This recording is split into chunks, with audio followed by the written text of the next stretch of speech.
유튜브로 읽는 박정희 전기 8권 철부지 학생과 반동 정객 정일관과 정구영의 불만.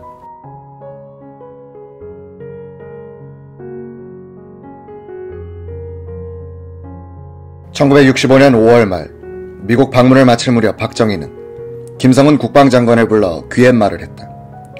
김 장관은 공항에 도착하자마자 정구영 씨를 만나 내가 그러더라고 하면서 미국에 갔더니 존슨 대통령이 일개 전투사다를 파병해달라는 간곡한 요청이 있어 수락했다고 말하시오. 그리고 앞으로 국회 심의를 거쳐야 하는데 잘 좀 처리해주면 좋겠다고 부탁하고 오시오. 김 장관은 귀국 직후 서대문에 있던 정의장 집으로 직행, 대통령의 말을 가감없이 전달했다.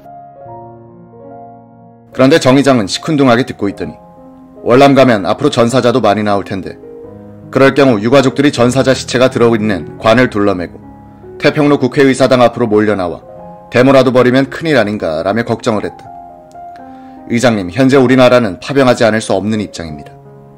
만약 미국 대통령이 요청하는 파병을 거절한다면 우리나라에 주둔하고 있는 미군 2개 사단을 다 뽑아가든지 1개 사단이라도 뽑아가 월남전선에 투입할 겁니다.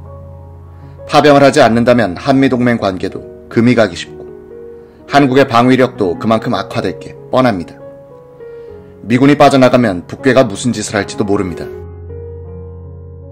우리가 월남 파병을 하는 것은 월남의 안보 때문이 아니라 한국의 안보 때문입니다. 안보를 담당한 국방장관의 입장에서는 불가피합니다. 의장께서 단안을 내려주시면 좋겠습니다. 정구영은 아무 대꾸도 없었다. 김 장관은 그 길로 청와대로 들어가 박 대통령에게 정 의장께서는 별무 반응이시고 유가족들이 데모라도 벌이면 큰일이라고 걱정하십디다 라고 보고했다. 박정희는 벌컥 화를 내면서 뭐 데모를 하면 큰일 아니냐고, 그게 그렇게 두렵다면, 그게 무서워서 파병 못한다면 정권을 내놔야지 라고 소리쳤다. 1965년 7월 12일 정부는 조인된 한일협정 비준 동의안을 국회에 제출했다. 같은 날 정부는 전투사단 및 필요한 지원부대의 월남 파병에 관한 동의 요청안을 국회에 제출했다. 박정희 대통령은 국정의 큰 방향을 결정지을 두 현안을 동시에 처리함으로써 국론 분열에 의한 정치 및 경제 불안을 최단기간 내에 마무리한다는 전략을 세웠다. 문제는 절대다수 의석을 갖고 있으면서도 내부 갈등으로 해서 야당에 끌려다니는 공화당이 박 대통령의 의지를 관철시켜줄 것인가였다. 김종필 전 당의장 및 정구영 현 의장을 따르는 주류와 김성곤 의원을 필두로 하는 비주류의 싸움에서 박 대통령은 서서히 비주류로 기우는 경향을 보이고 있었고 이우락 비서실장이 반 김종필, 정구영 노선을 드러내고 있을 때였다. 1964년 6.3 사태 직후 두 번째 외유를 떠난 김종필 당의장을 이은 정구영은 변호사협회장 출신의 깐깐한 원칙주의자였다. 박정희도 연로한 정구영에게는 항상 선생님이라고 부르면서 어려워했다. 정 의장은 정부와 대통령의 권력 남용을 견제하는 역할을 많이 하려고 했고 이 과정에서 대통령과 잦은 갈등을 일으켰다.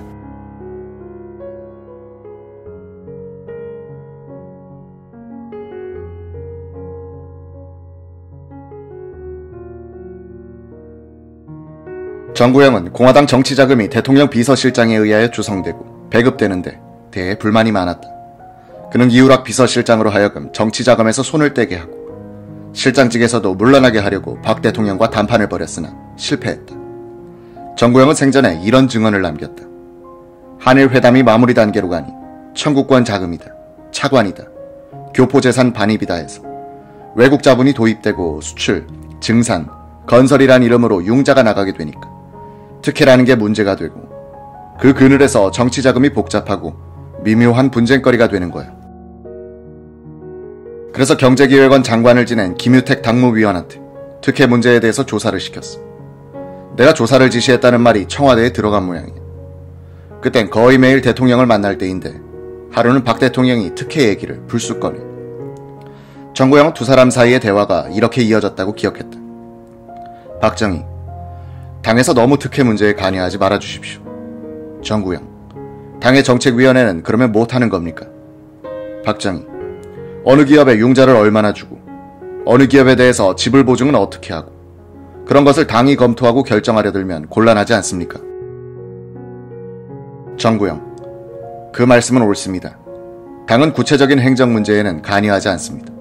다만 경제정책이나 그 운용이 공화당의 정강정책에 위배되는 것이 있느냐 없느냐, 이 나라의 경제정책을 다루어 나가는데 필요한 것이냐 아니냐 하는 원칙 문제만을 파고들지 구체적인 행정사무는 파고들지 않습니다. 당정책위원회가 경제정책의 중요 부분을 심의하지 말라는 말씀은 알아들을 수 없습니다. 박정희, 그런 말은 아니고 이것저것 가리지 않고 특혜라고 하니 하는 말입니다. 특혜가 있다 해도 그 조사를 당해하는 것은 아니지 않습니까? 정구영, 부정부패 일소는 당의 기본 공약인데 그렇지만 당으로서도 이 문제는 신중히 다루겠습니다. 정구영은 대통령과의 특혜권으로 워낙 논쟁을 많이 해서 정 의장이 청와대로 들어오면 재떨이가 왔다 갔다 한다는 말도 있었다 라고 했다. 대통령이 연신 담배를 피우고 일어서서 왔다 갔다 하니까 재떨이가 대통령 따라 왔다 갔다 했다는 얘기지. 그렇다고 당에서 눈 감고 있을 수도 없고 그런 모순 속에서 고민을 많이 했었지. 우리 헌정사엔 집권 여당이 그들의 총재가 임명한 강요를 상대로 해임안을 국회에 낸 적이 딱 한 번 있었다. 1965년 3월 공화당이 박 대통령을 상대로 한 일이다.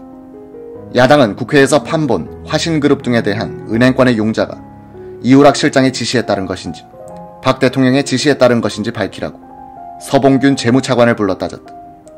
공화당 의원들도 은근히 야당에 동조하는 움직임을 보였다. 박 대통령은 공화당 간부들을 청와대로 불러 이번 대출은 시중은행이 알아서 한 일이니 더 이상 거론하지 말라고 지시했다.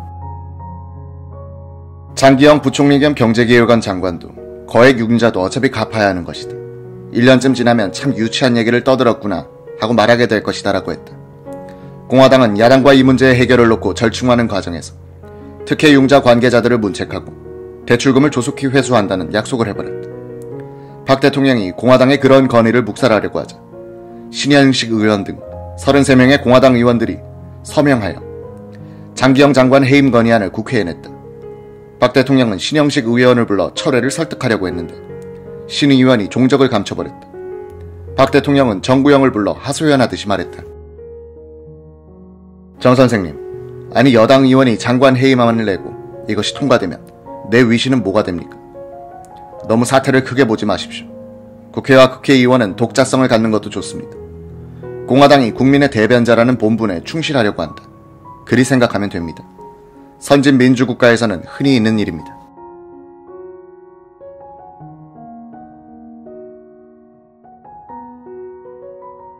박정희 대통령은 정구영 의장에게 왜 이 시점에서 장기영 부총리를 해임할 수 없는지를 설명했다.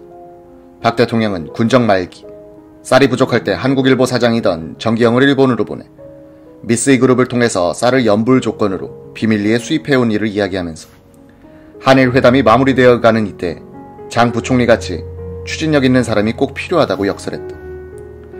정 의장은 부총리 해임안은 국회에서 부결되도록 해보겠습니다만 의원들의 의사도 존중하셔서 적당한 시기에 교체해 주십시오 라고 말했다. 박 대통령은 대답이 없었다.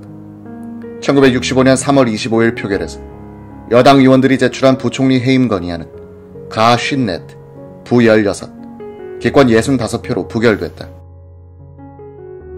1965년 7월 29일 박 대통령은 존슨 미국 대통령에게 친서를 보냈다. 7월 25일자 존슨의 친서에 대한 답장인 이 편지에서 그는 월남 사태에 대한 각하의 확고한 결의에 대해서 지지를 보낸다. 한국 정부도 이미 4단 규모의 전투병력을 월남에 증파할 계획을 추진 중에 있으며 늦어도 내월 중에는 국회의 승인을 얻게 될 것이다 라고 했다. 8월 4일 민중당은 중앙상무위원회를 열고 한일회담 비준에 반대하기 위해 소속 의원 전원이 오는 8일까지 탈당계를 소속 지구당에 제출하도록 결의했다. 정당법은 국회의원이 탈당하면 의원직을 상실하도록 규정하고 있다.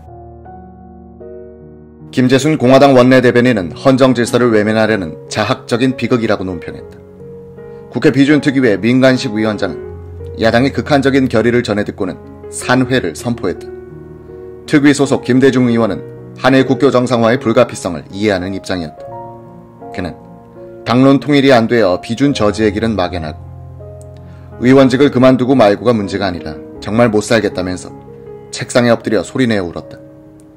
박 대통령은 공화당의 내부가 모처럼 단결하여 밀고 나가고 있는 사이 여유 있는 시간을 보내고 있었다. 8월 6일 그는 전북 지방을 순시한 뒤 일찍 청와대로 돌아와 가족들과 함께 프로레슬링 시합을 구경했다고 한다. 7일 국회 국방위원회는 전투부대의 월남 파병안에 대해서 찬성 12, 반대 2명으로 통과시켰다. 야당인 민중당의 김준현, 조윤영 의원은 찬성, 공화당의 박종태 의원이 반대표를 던졌다. 8일 심야까지 간 국회 한일조약 비준특위 회의를 마치고 청와대를 찾아간 공화당 의원들에게 박 대통령은 왜 그렇게 우물쭈물하고 있는가? 시간을 끌어주면 야당이 그냥 통과시켜 주납니까? 라고 질책했다. 11일 공화당은 야당 의원들을 체력으로 밀어붙인 다음 비준안을 특위에서 통과시켰다. 다음날 민중당은 55장의 의원직 사퇴서를 이호상 국회의장에게 제출했다. 그들은 수리되지 않더라도 국회에 출석하지 않겠다고 선언했다. 윤보선 고문 계열의 강경파에 박순천 대표 등 온건파가 끌려가고 있었다. 의원직 사퇴서를 내지 않은 강문봉, 최희송 의원은 제명됐다. 8월 13일과 14일 이호상 의장은 국회에서 민중당을 탈당한 윤보선, 김도연, 서민우, 정일영, 정성태, 김재광, 윤재술 등 7의원의 의원직 상실을 선포했다.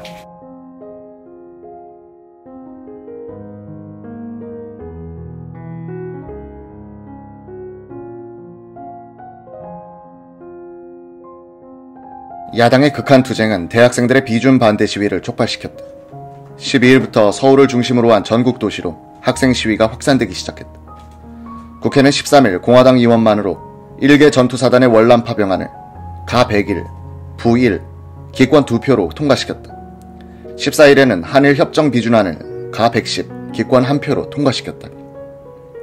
비준안 통과 하루 전 정일권 총리는 정구영 공화당 의장과 만났다. 정 의장이 비준안을 통과시킨 다음 물러나겠다고 하니 정 총리도 동조하더란 것이다. 저도 그만뒀으면 합니다.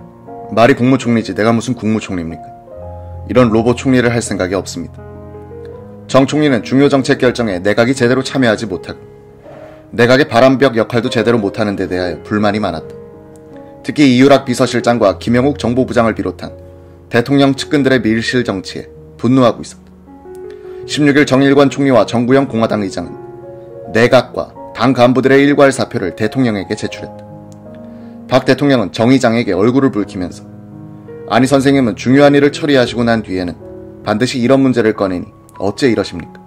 가져가십시오. 사표는 못 받습니다. 라고 난감해했다. 2개의 짐을 한꺼번에 벗어던진 박 대통령은 격화되는 학생 시위를 비웃듯이 16일 진해로 여름 휴가를 떠났다. 이유락 실장은 이날 아침 대통령의 명을 받아 내각의 사표를 정일권 총리에게 돌려주고 난 다음 정구영의 집을 찾아왔다. 각하께서 진해로 떠나시기 전에 이걸 선생님에게 갖다 드리라고 해서 가져왔습니다. 국무총리도 반려받으셨으니 선생님도 받으십시오. 가져온 것을 거부하는 것은 예의가 아니라 받긴 받겠소만 다시 제출하겠소. 대통령께도 그렇게 말씀드려주길.